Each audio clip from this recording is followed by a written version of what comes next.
ہاتھ ہے اللہ کا بندہ مومن کا ہاتھ، غالب و کار آفریں کار کشا کار ساز۔ ناظرین، علامہ اقبال رحمۃ اللہ علیہ نے بندہ مومن کے ہاتھ کو اللہ کا ہاتھ کیوں قرار دیا ہے؟ دراصل یہ نماز کی عظمت اور شان اور اس عبادت کا کمال ہے۔ یہ بندہ مومن کی معراج ہے، بلندی درجات کا ذریعہ ہے، گناہوں کی بخشش اور مغفرت کا وسیلہ ہے، اللہ کے قرب کے حصول اور تعلق باللہ کی مضبوطی کا سب سے اعلیٰ ذریعہ ہے۔ بخاری شریف میں حدیث قدسی ہے، امام الانبیاء حضرت محمد مصطفیٰ صلی اللہ علیہ وسلم نے فرمایا، اللہ تعالیٰ فرماتا ہے میرا بندہ جن چیزوں سے میرا قرب حاصل کرتا ہے ان میں سے کوئی دوسری چیز مجھے اتنی پسند نہیں جتنی کہ وہ چیزیں جو میں نے اس پر فرض کر رکھی ہیں۔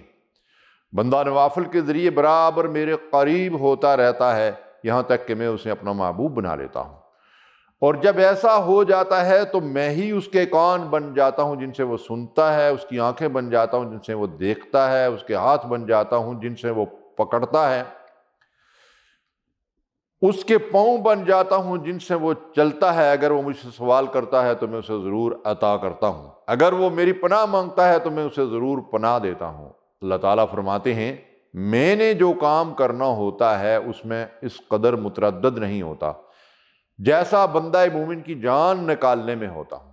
میرے بندے کو موت پسند نہیں اور مجھے اس کی تکلیف پسند نہیں۔ اللہ اکبر وللہ الحمد۔ ناظرین، یہ ہے نماز کی عظمت اور شان۔ اس حدیث مبارکہ کا بڑا سادہ سا مطلب ہے جس کو بعض لوگوں نے بہت غلط معنی پہنائے ہیں۔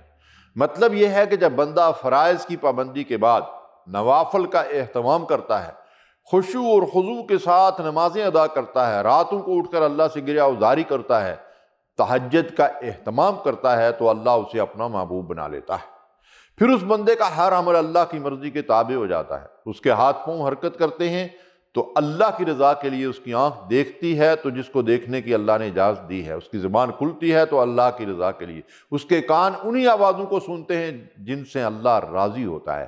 گویا کہ اس کے تمام اعضاء و جوارح اللہ کے مطیع و فرمانبردار بن جاتے ہیں۔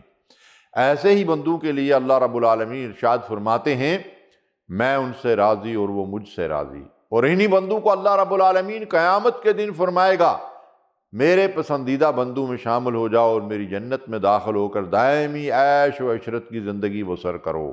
اللہ رب العالمین ہمیں اپنی نمازوں کو درست کرنے اور نمازوں کی حقیقی روح کے مطابق امام الانبیاء محمد رسول اللہ صلی اللہ علیہ وسلم جیسی نماز ادا کرنے کی توفیق عطا فرمائے۔ آمین یا رب العالمین۔